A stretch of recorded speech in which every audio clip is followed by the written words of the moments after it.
हाथी और गाय की दोस्ती। एक छोटा सा नन्हा सा हाथी जिसका नाम निग्गी था, मजे से घूम रहा था। उसकी माँ उससे कहती है, नन्हे प्यारे बेटे, बाहर ज्यादा दूर मत जाना, तुम अभी छोटे हो, रास्ता भटक जाओगे। ठीक है माँ, आप चिंता ना करो, मैं अभी आता हूँ। नन्हा हाथी इधर उधर झूमते हुए खेलने लगता है। अचानक तेज बारिश आ जाती है और छोटा नन्हा हाथी एक पहाड़ के नीचे गुफा में जाकर छिप जाता है। जब बारिश रुकती है तो वो सोचता है, मैं कहाँ हूँ, रास्ता भूल गया, हर तरफ पानी ही पानी है। माँ ने ठीक कहा था, मैं रास्ता भटक जाऊंगा, अब क्या करूँ? उधर हाथी की माँ और उसके पिता उसे हर जगह तलाश करते हैं, लेकिन नन्हा हाथी उन्हें कहीं नहीं मिलता। नन्हा हाथी रास्ता भटक चुका था। एक अनजान रास्ते पर वो चलता जा रहा था और रोता जा रहा था। अचानक एक गाय जो अपने छोटे बछड़े को दूध पिला रही थी, उसे हाथी के रोने की आवाज सुनाई दी। ये कौन रो रहा है? ये कोई बच्चा मालूम होता है। गाय छोटे हाथी को अपने पास बुलाती है। क्या हुआ तुम्हें? रोना बंद करो, ये लो पानी पियो। मैंने अपने माँ बाप को कहीं खो दिया है। कल रात तेज बारिश हुई, मैं घर से बाहर खेल रहा था और फिर रास्ता भूल गया। मुझे माँ के पास जाना है। अरे अरे अरे, लगता है तुम बहुत परेशान हो। पहले तो तुम रोना बंद करो। और तुम्हें भूख लगी है क्या? क्या कल शाम से तुमने कुछ भी नहीं खाया? नहीं, बहुत भूख लगी है। आप भी मेरी माँ की तरह हो, मुझे कुछ खिला दो ना। गाय उसे दूध पिलाती है, उसका ख्याल रखती है और उसे सो जाने के लिए कहती है। थोड़ा सा आराम कर लो, जल्दी ही कोई उपाय निकल आएगा। गैया कई दिनों तक हाथी के बच्चे का वैसे ही ख्याल रखती है जैसे कि वो अपने बच्चे का रखती थी, और एक दिन उससे कहती है, आज तुम्हारी सेहत पहले से बहुत बेहतर लग रही है। चलो हम तीनों मिलकर तुम्हारे माँ बाप को ढूंढते हैं। अब हमें इस जंगल को छोड़कर दूसरे जंगल जाकर तलाश करनी शुरू करनी है। मगर अगर वहाँ भी मम्मी पापा नहीं मिले तो? मिलेंगे ना, क्यों नहीं मिलेंगे? हमें मेहनत करनी चाहिए, उन्हें ढूंढने की पूरी कोशिश करनी चाहिए। गैया अपना बछड़ा और हाथी के बच्चे को लेकर हाथी के माँ बाप की तलाश करती है। एक दिन हाथी अपनी माँ को देखकर जोर से चिल्लाता है, माँ माँ, गैया माँ, गैया माँ, वो रही मेरी माँ। हाथी अपने माँ बाप को देखकर बहुत खुश होता है। मेरा बच्चा कहाँ चला गया था? हाथी का बच्चा सारी बात अपने माता पिता को बताता है। बहन, तुमने मेरे बच्चे का ख्याल रखा, मैं तुम्हारा शुक्रिया अदा करती हूँ। तुम जैसा नेक दिल जानवर हर किसी का दोस्त होना चाहिए। क्या तुम हमारे साथ दोस्ती करोगी? हाँ हाँ, क्यों नहीं। अब गैया और हाथी का परिवार खुशी खुशी जंगल में एक साथ रहने लगते हैं। जादुई दूध देने वाली भैंस। किशनलाल एक गरीब किसान था। वो अपनी पत्नी बिमला और अपनी भैंस के साथ जीवन बसर किया करता था। उसे अपनी भैंस से बहुत लगाव था। दिन रात उसकी सेवा करता, उसी का दूध बेचकर और कुछ किसानी करके उनका घर चलता था। एक दिन उनके घर के आंगन में एक जहरीला सांप घूम रहा था। जैसे ही भैंस की नजर उस जहरीले सांप पर पड़ी तो वो उससे झगड़ा करने लगी। दोनों की लड़ाई देखकर किशनलाल बीच में आ गया, मगर उससे पहले ही सांप ने भैंस को डस लिया और उसे मार डाला। किशनलाल का रो रो कर बुरा हाल था। भैंस के जाने के बाद उसकी जिंदगी में जैसे खुशियां ही ना बची हों। उसकी पत्नी उसे लगातार समझाती है, अब कब तक अपनी भैंस को याद करके खाना पीना छोड़कर बैठे रहोगे? तुम बीमार पड़ जाओगे। अगले दिन वो हिम्मत करके अपने खेतों की तरफ जाने लगता है। अचानक वो रास्ता भटक जाता है और अपनी भैंस को याद करते करते एक जंगल में पहुंच जाता है। वहाँ उसकी नजर एक काले रंग की भैंस पर पड़ी थी जो खून से लथपथ थी, जिसकी दोनों टांगें घायल थीं। किशनलाल का मन उसके लिए पिघल जाता है। वो जैसे तैसे करके है और उसे अपने घर ले आता है। ये तुमने क्या किया? इतनी बूढ़ी भैंस को घर तक ले आए हो। अब इसे क्या खिलाओगे? पहले ही भैंस के जाने से घर में हमेशा मातम का माहौल रहता है और अब तुम इसे ले आए हो। ये कितने दिन जिएगी? यह सुनकर किशनलाल ने कहा, कोई बात नहीं विमला, है तो ये भी एक जीव। सोचो अगर हमारी काली इस उम्र में होती तो क्या हम उसे ऐसे जाने देते? ठीक है, जैसी तुम्हारी इच्छा, मेरा क्या है। किशनलाल भैंस की इतनी सेवा करता है कि धीरे धीरे भैंस की दोनों टांगे एकदम ठीक हो जाती हैं। उसका मन उसे उसी तरह से प्यार करने लगा जैसे वो अपनी भैंस को करता था। ये भैंस कोई आम साधारण भैंस नहीं थी। एक दिन फिर से बिमला ने कहा, बस इसी की सेवा में लगे रहना, दूध तो ये देती नहीं। घर में कितनी बुरी हालत है पता है, खाने को अनाज का दाना भी नहीं, इसे ही खिलाते रहोगे। मुझे जहर क्यों नहीं दे देते? उनके घर का झगड़ा देखकर एक दिन भैंस ने सोचा, अब समय आ गया है जब मुझे भी किशनलाल की मदद करनी चाहिए। मुझे अपने असली रूप में आकर इसका धन्यवाद देना होगा। एक दिन जब किशनलाल उसे बड़े प्यार से सहला रहा था, अचानक उसकी नजर उसके थनों पर गई। किशनलाल हैरान रह गया। थनों से लगातार दूध बह रहा था। विमला वहाँ आती है और हैरान रह जाती है। अरे, इसके थनों से तो लगातार दूध बह रहा है। रुको रुको, मैं बाल्टी लेकर आती हूँ।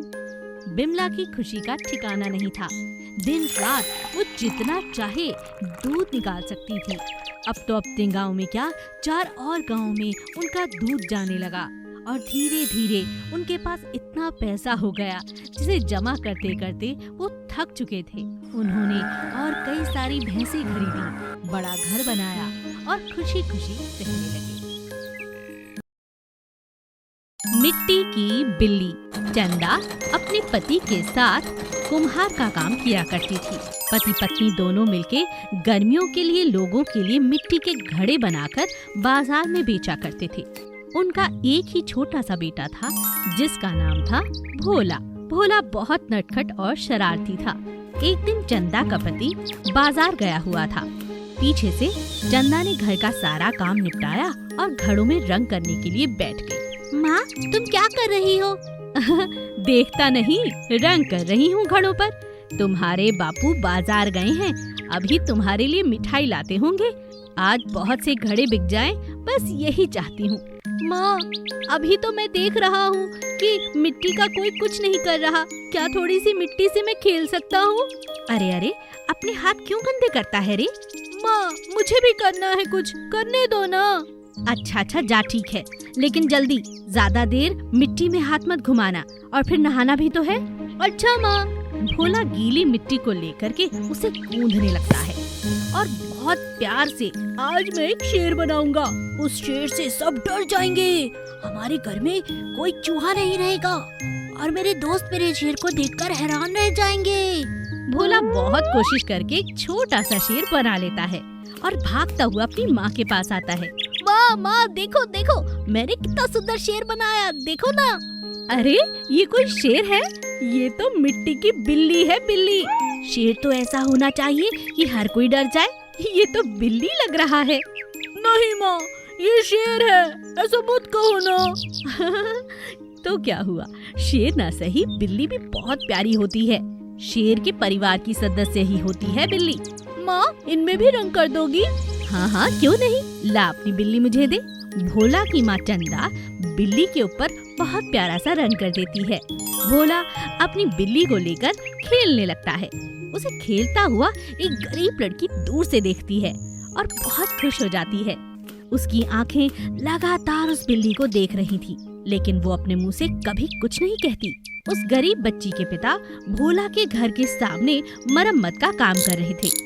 वहीं पर वो बच्ची सारा दिन खेलती, लेकिन उसकी नजर हमेशा भोला की मिट्टी की बिल्ली पर रहती। एक दिन भोला समझ गया कि वो लगातार उस बिल्ली को क्यों देखती है। वो बहुत गरीब है और बिल्ली ना तो खरीद सकती है और ना ही बना सकती है।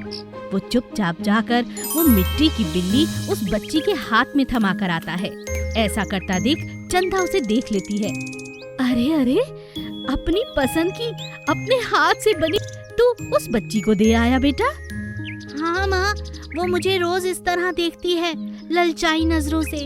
उसके पास खेलने के लिए कोई खिलौना नहीं और शहर से पिताजी मेरे लिए कितने सारे खिलौने लाए हैं। मैं नहीं चाहता कि कोई भी बच्चा बिना खिलौने के रहे। अरे मेरे लाडले, तूने तो आज बहुत अच्छा काम किया। चल अंदर आके खाना खा ले। अक्कड़ बक्कड़ बम्बे बो। गांव में अचानक से लोगों की घर की मुर्गियां गायब होने लगी थीं। हर कोई इस बात से परेशान था कि घर की पालतू मुर्गियां कौन चोरी कर रहा है। अरे बिमला, क्या तुम्हारे यहाँ भी चोरी हुई है? रात से मेरी 3 मुर्गियां गायब हैं। हाँ बहन, तुम्हें बताना भूल गई। कल एक मुर्गी मेरे यहाँ से भी गायब हुई है। ये शामू के पिताजी तो बहुत नाराज हो रहे थे, पर मैं नहीं जानती थी कि यहाँ कोई चोर घूम रहा है जो हर रोज किसी न किसी के घर जाकर मुर्गियाँ चुरा रहा है। बहन, कुछ तो करना होगा। हम लोगों की कमाई का साधन तो यही मुर्गियाँ हैं। ये हमारा पूरा मोहल्ला ही मुर्गियों वाला है। बात तो तुम ठीक कहती हो, मगर ये चोर है कौन? पता कैसे लगाया जाए?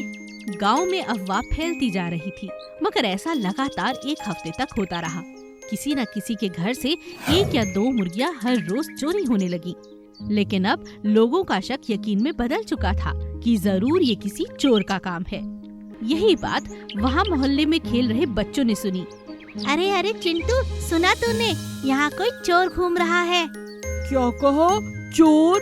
हाँ, माँ ने भी कहा है। हमारी भी 3 मुर्गियाँ गायब हुई है। चल हम उस चोर को पता लगाते हैं, कहाँ छुपा है। हम कैसे पता लगाएंगे? तू चल तो सही। दोनों दोस्त पूरे गांव का चक्कर लगाते हैं। हर जगह घूम घूम कर देखते हैं कि आखिर मुर्गियों की आवाज कहीं से आ रही है या नहीं। लेकिन ऐसा कुछ भी नहीं था। मुर्गियाँ वहीं पर थीं जहां लोगों का घर था। वापसी के दौरान बच्चों ने एक बूढ़े आदमी को देखा जो दीवार से बातें कर रहा था। अरे अरे चिंटू, देख, ये आदमी दीवार से बातें क्यों कर रहा है? अक्कड़ बक्कड़ बम्बे बो, अक्कड़ बक्कड़ बम्बे बो, 70, 80, 90, 100। ऐसा कहते ही वहाँ का पत्थर हट जाता है और वो आदमी अपने थैले से मुर्गी निकालकर उन्हें अंदर भेज देता है। अरे देख देख चिंटू, यही वो चोर है। चल हम ये बात चलकर गांव के सभी लोगों को बताते हैं। पर हमारी बात कौन मानेगा? और ये जादू से खुलने वाला पत्थर का दरवाजा मैंने तो कभी नहीं देखा। लेकिन मैंने सुन लिया है, वो बोल रहा है अक्कड़ बक्कड़ बम्बे बो, अक्कड़ बक्कड़ बम्बे बो, 70, 80, 90, 100। तू याद रखना। ठीक है। दोनों बच्चे तुरंत जाकर अपनी माँ को ये बात बताते हैं। शीला और मंजू भागते हुए आते हैं और उसी पत्थर के सामने ऐसा ही बोलते हैं, अक्कड़ बक्कड़ बम्बे बो, अक्कड़ बक्कड़ बम्बे बो, 70, 80, 90, 100। दरवाजा खुल जाता है और बहुत सारी मुर्गियाँ जो चोरी हो चुकी थी सब मिल जाती हैं। अरे बच्चों, तुमने तो कमाल कर दिया। आज तो गांव में दावत होगी। ये चोर पकड़ने में तुमने हमारी बहुत मदद की है। चलो चलो जल्दी से मुर्गियाँ लेकर घर वापस चलते हैं, इससे पहले कि चोर आ जाए। और इस तरह मुर्गियाँ अपने अपने घरों में वापस लौट आती हैं।